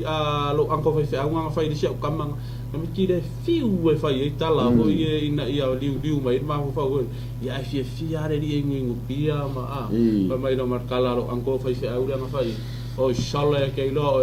e koe wha mamulu mai awe ki apolo koe ruo ngi foiru. Se tu lo wa mai ne wha whonga mai tātou tu rua. Lo wika a wha pēa ngai ke fia whaid menga se ku. Iri ai ma se be mawai pe wha arsau noa ia sunga visesio. Mai mau pēa ngā mawai wha pe uma mai lau fuso angai kere maki. E sau rea wha pēa ia ua mawai le sifuru paunga maa moe al tu ai. Nā tau wa lea maramaasiasi e whembai ia upu arpoto. Ia sili lo mana o tau le leia nai lo mana o ile lo e te o tau le leia me sili o tau ta ia lo me fo tuanga service fa mai ia fa me se tu le nganga le tua ia inga lo maua i maftianga fa no noanga o no fa avlave o tupu fa fo sei mai ma wai so i fua ia ia pia le lo fa o le tua ia inga wo mai masan ia sa le leila vale ia le afoi ia le fe au lo tu mai foi ia po le message for yo tu mai ia te bisu ia po tu langa la mana ta tu la ngona fa tasi ia le fa no no tu langa fa pe ia pe ona mani e foi ia atu ia lo ta vai matua e longo lo tino atu ia pe ona masani e foi ta tu atu no o sa moa ia tu mo sa mo o le ale ia fa mtalanga foi wa nginga solo me o sa moa e ni loko le anga ma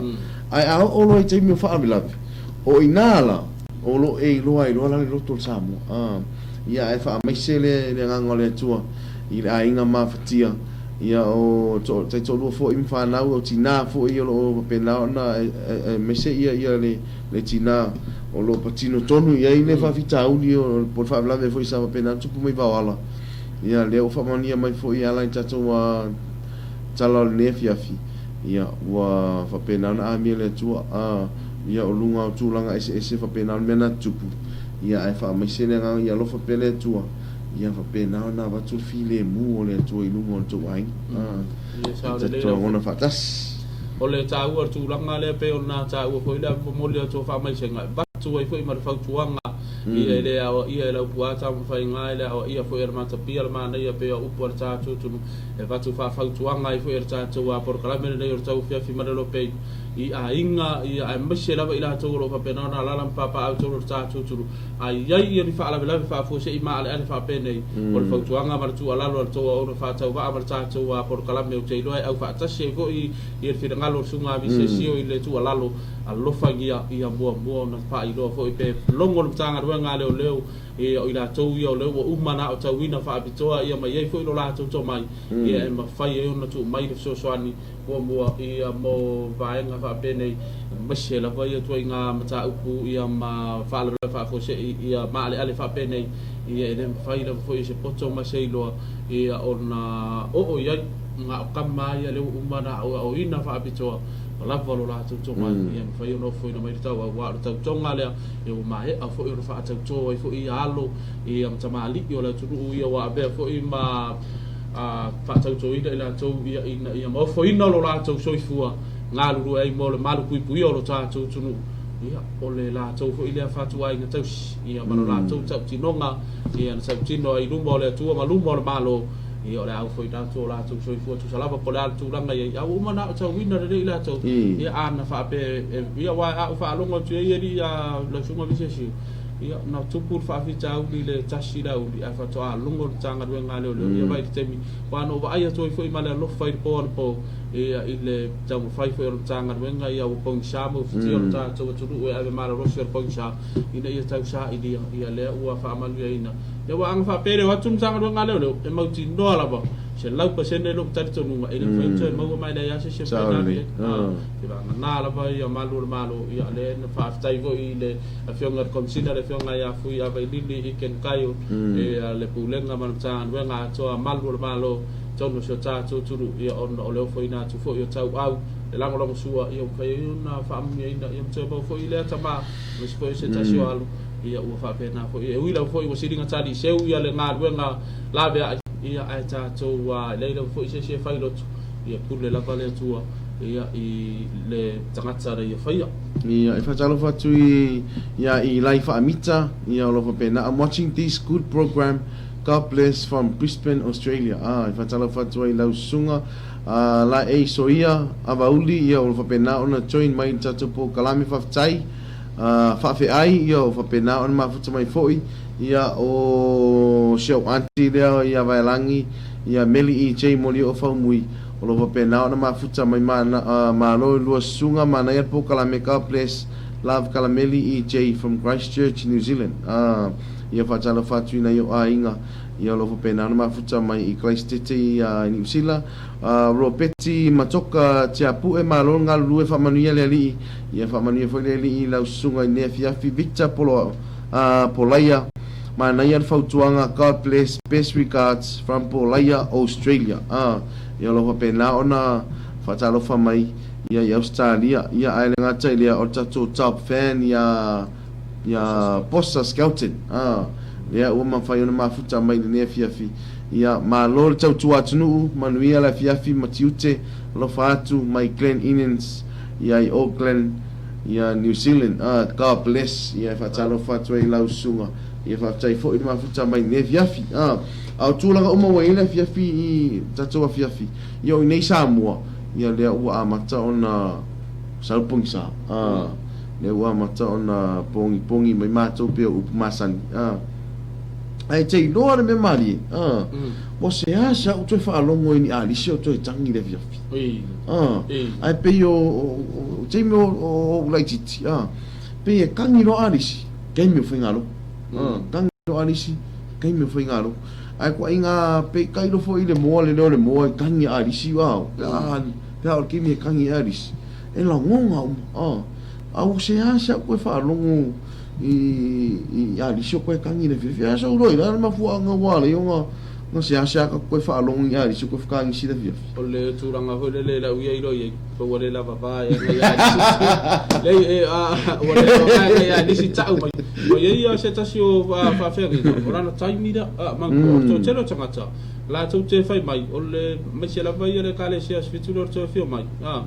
e man tua o kamaia e o le ngoto le la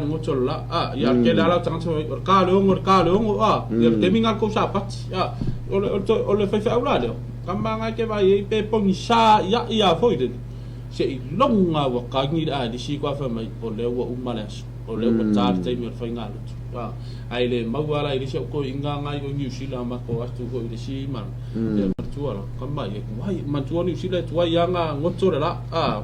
o se pe o te mi o le ipa po le afo le balu ia fa to ngoto le la se kamala le nga umale ro kwa fia ba bena uma foi ana ma to watu al fale fa mai no male di dai ba ko inga re nga kan ko so i for pungi fa pe por an me ko so i for ko so pungi ya la ko so ka pungi ma ka la foi le se fa pungi cha ko fa mai do la fa vai cha chapa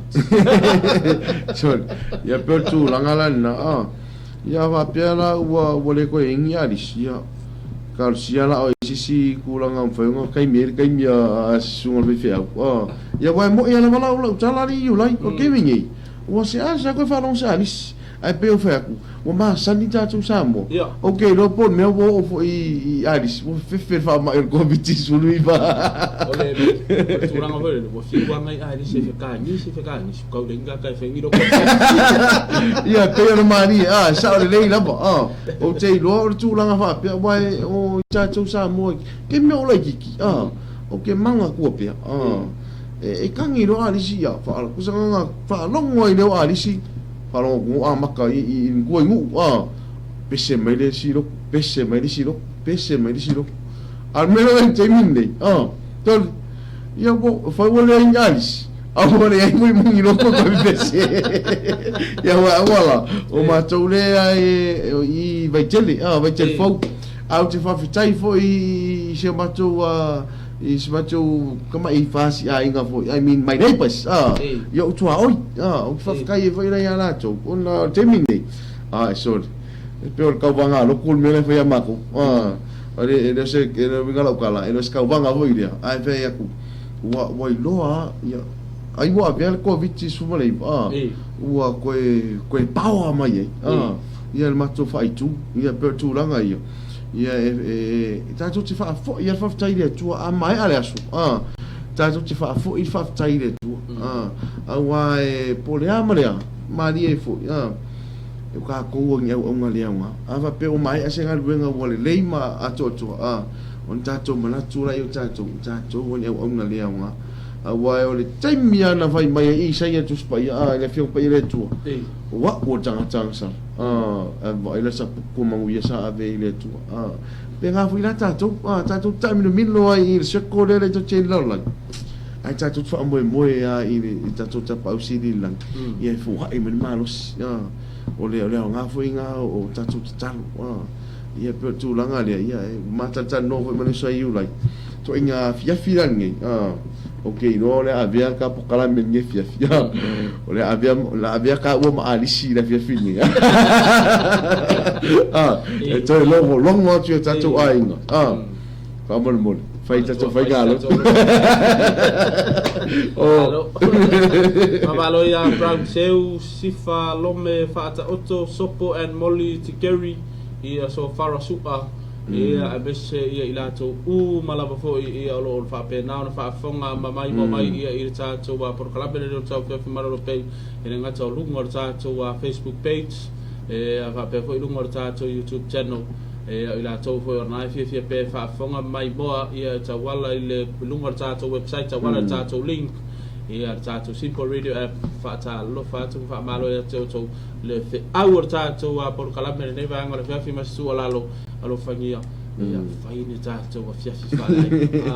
ma na tua le tua ia la por mata isau me uma ia po le hala fo ilo ta Tauafiafi bebela ifia ia o le tua la fo ia pule au me balaba ia o ia la fo mai le papa o la ba I fa ba we dai ma se fai lot mai dai fo se ia pe ia o kuma sani ele se tu ma te e fina ngalo le tua ia ter tonu ia o le fo malu ifo le fiafi ia lo tātou e turu ia ira nganga o le tua ia bona au whaaloaloa i lo tau soifua ma lo tau wola whaatau waa ia a whaifo e whir ngalo marie ia e toi momoli ia le ola whaatau waa la tau au nei ia le fiafia tai au tātou toi whitapa i le pia ngalo lea e toi momoli atu le whaafitai whaaleo ina ia le whaamalo ma le whaafitai ina e tātou wa company business o loo whaapena o nā ngana rei mai pia ma ngālu rui whaatasi ia watu mai te tau au e fia rango so tau au whaatasi ia mana tau tua malai o nangana nei a le loa bei Samoa TV tararasi mana Samoa Radio tala ave ua o atura maalusi o na whaasara rong mai so se tafo nei ke lope ia tau mwori fwori whaaftai tele ia tātou insinia sunga panipasa ia awa lapa ia ngā ruanga whi tāro whapenana whi tai tunga i le aso male aso i na i whapenana ta pena i se awala le lei mātango fia mar se lau pasene ato toa i na i e whaafonga mai ei mai fia mai moa mai ia tātou wa por kalawi whaanga solo le aso ia amor te minei da se ngana wale tau tamari whaafonga mai le tātou tunu ia matua atu ina ia se whaale todo la o ona ia o ia leu whaalawa ko ia ia atu e le sunga visesio ia te sauroi tā upu muri ia mata whaatou whae tātou tunu ia toi whaalu atu whaafitai ia le ngatai dea ia o le foto ama futa mai ni sifo o tātou wo mpaanga ia o tau mapu fiso lo penan fa manui atu fa man kiki angalo whaamanui atu le aso whanau o le atali i pele, grandson, sui ala solinu o le aso le nei wa atoa ai lona tolu tausanga whaamanuia le atua alo whaanga mai lo papa i New Zealand ai mai seu a inga uma mai New Zealand whaapeu a inga i Samoa ia o lo whaanga na o lo moli mai ia tau mapu fiso ia o ropeti ala i whaiva ma lor so i fumanuia ma lor tau tua tunu fumanuia le tua i lua sunga whaafitai lava fumanuia foi le tua i tiu te mga luenga ni fiafi televise sua sa o le sau noanga aso la e fua mea uma i la fiafi i le tangi o arisi yo fo i e vanga mta whaunga e fua uma i le tangi o arisi sa o le lei ia le ngatai leo veta Ross lo tem ma loi lua sunga ma por kalame ero whaatu Tony ma veta mai Australia ia ma sunga ia missionare e vui fale sui senga lue ma lo vise ia ma brown seu o fa pena ona ma futa mai kalolo se osi o fa tau fo e senga a risi ia ma lo nga lue alo fatu ia fa ma tua inu kalolo ia ma tau pisi mai mangele au kilani New Zealand God bless pe tu langana ia e fa tai ai ia ile pa ia ma malu le atunu ia fa pena ona mo wala no e ma futa mai fo ita to po kala me le fiafi ia i Tauafiafi Ma Le Loabay era ngatai lea o le mafuta mai pea ia i au nanga e tu ina tu sa o la wata tu fasala launga ia mai lo no foanga i fale lau niu nei ia e tawala tu le tato po kalame le usu seu le tai o ni ngalo ia te oi tato po kalame le usu seu tai au Ma Le Loabay ia e te mafuta mai ai i le tau le valu se ia pa ia le tu lai se fulu ia ona tau fatasi lea ia ma le toa fina ia lili i la singa la uli Ma Le Loabay ia ona tatu toi mafuta foi lea i le Tauafiafi Ma Le Loabay lea swa tai au ai o tulanga umo le nea fiafi ia i momoli whaafitai ia a inga wou ia o paanga uma mai masani sa mapena ona mawole amanoa e mafuta mai ai i le tatu po kalame ia whamania tele lea tua i tiu te mga ruenga ia e ngata i leo la singa foi ututoi ia o le nea fiafi mai ya tau nei ya ma ne uso ya yulai are ngata i leo pulenga atoa la Loabay ia e whamanuia tuaile ne fiafi ia ai wa uma ia tiute mga luenga fo i o toi nisi fo i o la whapena nanga ia tinga luenga ia whamanuia le atua ia i ala uma o le auia ia le aso tai ata toi mafuta fo i a fina ngalo lo tatou tapa au sili langi tatou te au li atu i se ola masa malosi ia ai fa fo ia pervi inga ile tua ai wa fa fo i se upu e sala pe pa o papa fo i la fa fonga ia malu ave fale to fin ngalo ia malafo inu ule aina ia ai manu ia tele ia tiute ngalu ngo toi mai ia ma u mala mleuso ia ulai ia ai ole a China tu pesele tau ma vai ai ia mai le sunga ia pan pasa ia o tatu insinia ne fiafi matelo lo fa tele ia te o ai fasili na lo forza to e to manu tele ina ne fiafi soifua